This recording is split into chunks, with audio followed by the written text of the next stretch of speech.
नमस्कार, वंदे मातरम। दोस्तों, स्वागत है आप सबका सैनिक पाठशाला में। आज के वीडियो के 4 महत्वपूर्ण जानकारियों को लेकर आया हूं, जैसे आप बोर्ड पर देख पा रहे हैं। दोस्तों, अगस्त महीने का पेंशन स्पर्श से क्रेडिट होना शुरू हो गया है।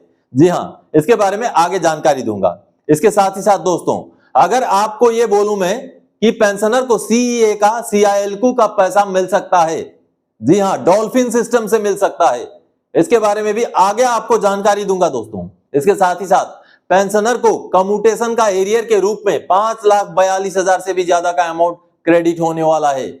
आखिर कैसे मिलता है यह पैसा, किन पेंशनर को मिलता है और क्यों मिल रहा है? हो सकता है आपका भी पीपीओ चेक कर लीजिए, आपके साथ भी ऐसा हुआ हो। इसके साथ ही साथ दोस्तों, 8वां पे कमीशन में जितना नीचे लेवल का कर्मचारी, इसका मतलब जितना कम बेसिक लेने वाला कर्मचारी या पेंशनर, उसको उतना ही ज्यादा डीए का फायदा मिले, डीआर का फायदा मिले। क्या यह संभव है?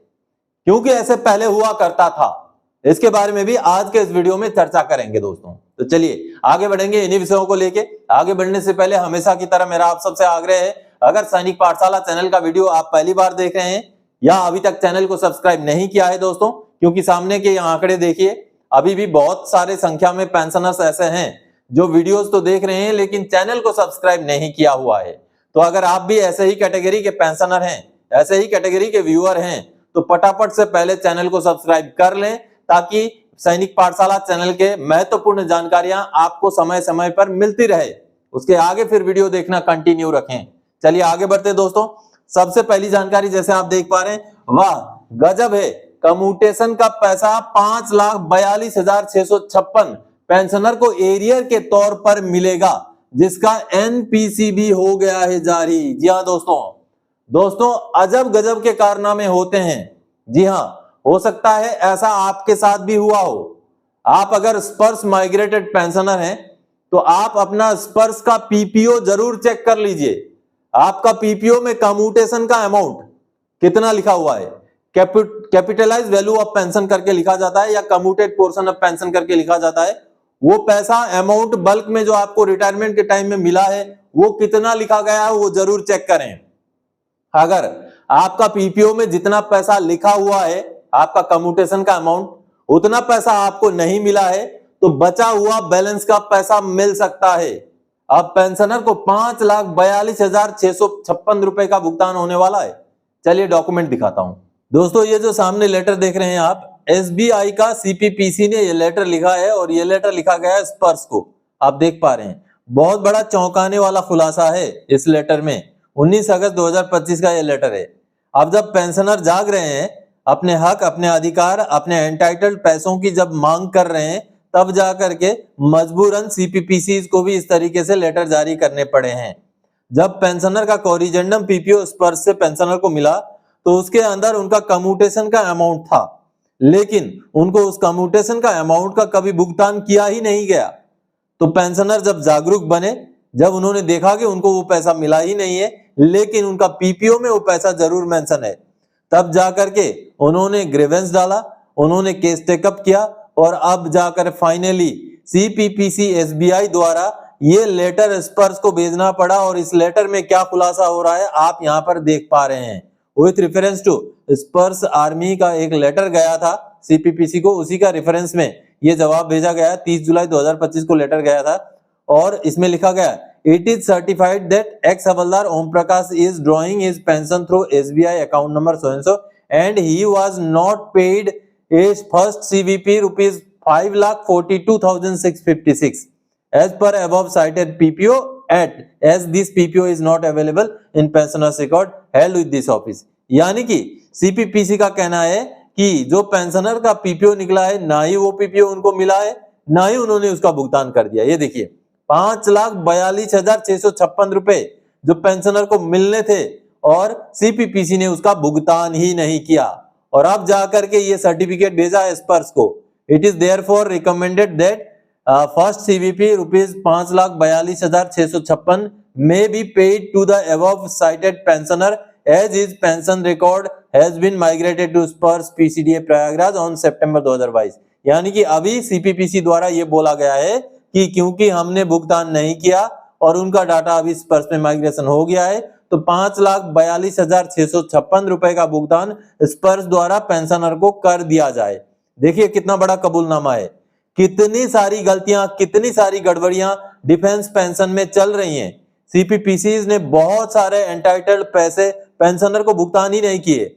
अब जो पेंशनर जाग रहे हैं, जो पेंशनर सोशल मीडिया के साथ जुड़ रहे हैं, उनको तो इस तरीके से एरियर के तौर पर भी उनके जो भी एंटाइटल है उसका भुगतान हो जाएगा। लेकिन जिनको जानकारी ही नहीं मिलेगी वो ऐसे ही अपने अधिकार से, अपने हक से वंचित होते रहेंगे। दोस्तों, पेंशनर का पीपीओ भी निकल चुका था, लेकिन सीपीपीसी से उनको भुगतान ही नहीं किया कम्यूटेशन वाला पैसा।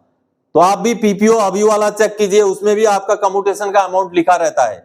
अगर आपको वो पैसा नहीं मिला है तो आप क्लेम कीजिए, आपको भी मिलेगा। दोस्तों, बहुत सारे पेंशनर्स ऐसे हो सकते हैं जिनका इस तरीके से कम्यूटेशन का भुगतान ही ना हुआ हो, पीपीओ सीपीपीसी को पहुंचा ही ना हो, तो चेक जरूर कीजिएगा। चलिए अब आगे बढ़ते हैं अगली जानकारी की ओर। अगस्त 2025 के पेंशन का भुगतान स्पर्श ने कर दिया शुरू। 25 अगस्त से 29 अगस्त तक होगा भुगतान। जी हाँ दोस्तों, अगस्त 2025 महीने का पेंशन का भुगतान 25 अगस्त से ही शुरू हो गया है। हमें अब पुराने दिनों की याद आ रही है। पहले जब सीपीपीसी से पेंशन मिलता था तो पेंशनर को 24 अगस्त या 24 तारीख को, 25 तारीख को, 26 तारीख तक पेंशन मिल जाता था। तो ऐसा ही सिस्टम आप भी चाहते होंगे, आप भी सोचते होंगे कि स्पर्श से भी पहले सीपीपीसी से जैसे एडवांस में मिलता था वैसा ही पेंशन मिले। क्यों, आप चाहते हैं ना दोस्तों? अगर चाहते हैं तो कमेंट भी जरूर कीजिएगा। और कुछ ऐसा ही पहले वाला सिस्टम जैसे ही इस महीने, अगस्त के महीने में केरला के जो पेंशनर या कर्मचारी हैं उनका 25 अगस्त को ही पेंशन और पेमेंट का भुगतान हो गया है, चाहे स्पर्श से ही क्यों ना हो। 25 अगस्त को स्पर्श ने केरला के पेंशनर्स को पेंशन का भुगतान कर दिया, मैसेज देखिए दोस्तों। और साथ ही साथ 26 अगस्त यानी कि आज गणपति उत्सव की वजह से महाराष्ट्र के पेंशनर और कर्मचारियों के लिए उनका पेमेंट और पेंशन का भुगतान चल रहा है। ये पहले दिनों की याद आ गई, 25 अगस्त को, 26 अगस्त को पेंशन मिलना। हालांकि अब जो बाकी बचे हुए पेंशनर हैं, बाकी राज्यों के जो पेंशनर हैं, उनको 29 अगस्त को स्पर्श द्वारा पेंशन का भुगतान किया जाएगा दोस्तों। इसीलिए 25 अगस्त से शुरू करके 29 अगस्त तक अब अगस्त के महीने का पेंशन का भुगतान चल रहा है और अगस्त 29 तक हो जाएगा दोस्तों। तो आपको अगर अभी तक पेंशन नहीं मिला है तो चिंतित ना हो। जो एडवांस में पेंशन का सिस्टम था वो केवल केरला और महाराष्ट्र के लिए था, ओणम और गणपति उत्सव की वजह से। तो आगे हमें जल्दी मिल जाएगा, 29 अगस्त तक मिल जाएगा। चलिए अगली जानकारी की ओर आगे बढ़ते हैं।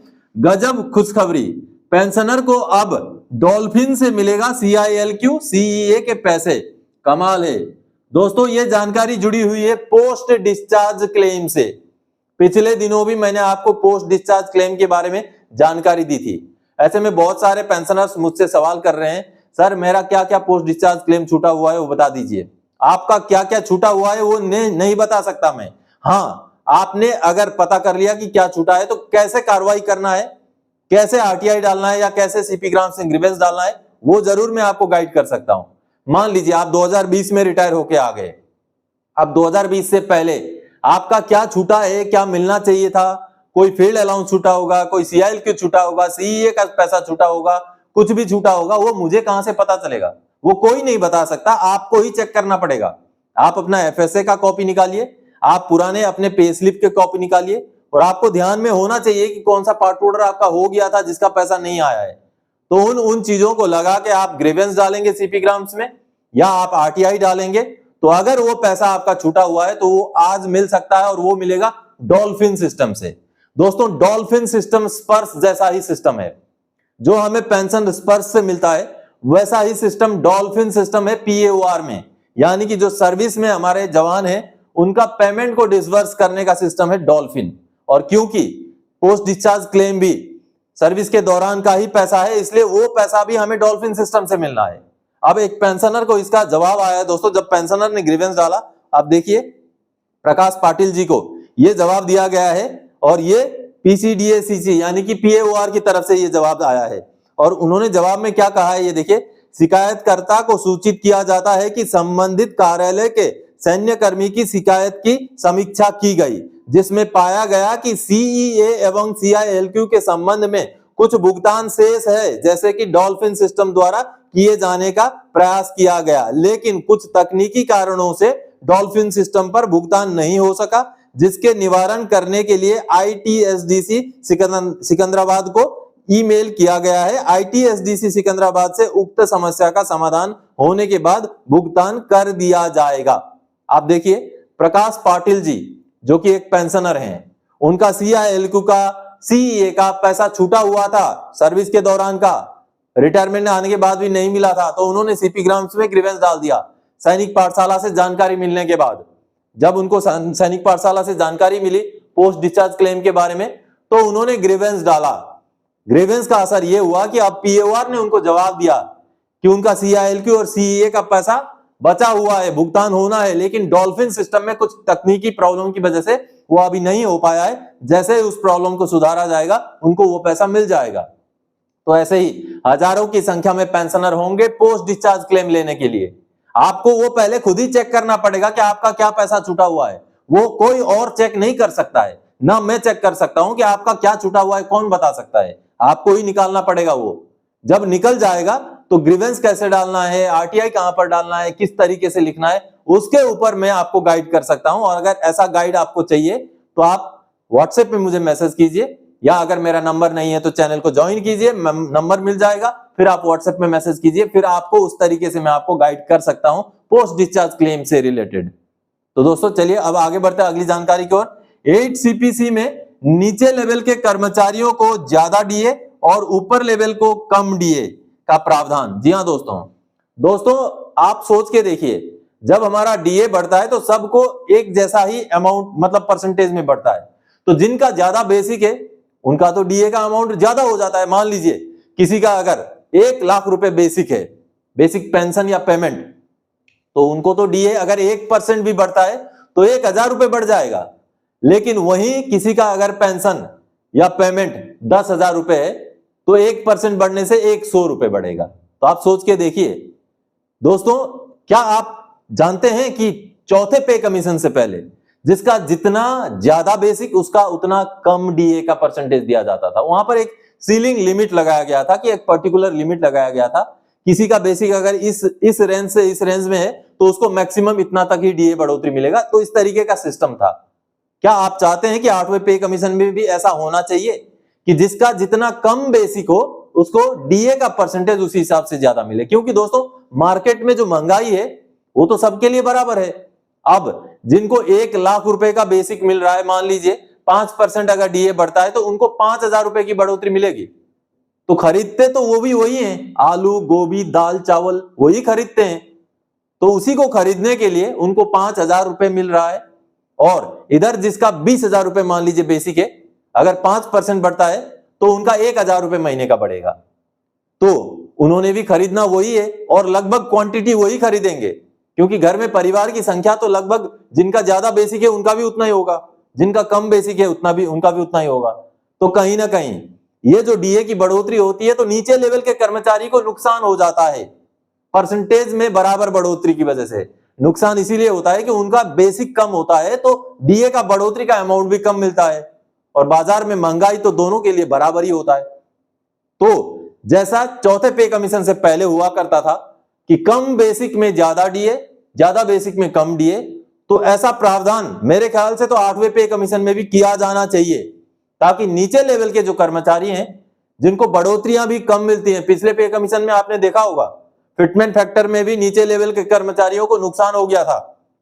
तो ऐसे में कहीं ना कहीं 8वें पे कमीशन में अगर ऐसा प्रावधान किया जाए तो नीचे लेवल के कर्मचारी और पेंशनर्स को फायदा मिल सकता है। आप क्या समझते हैं? क्या आप इस बात को समर्थन करते हैं? आप भी कमेंट कीजिएगा, वीडियो को शेयर जरूर कीजिएगा।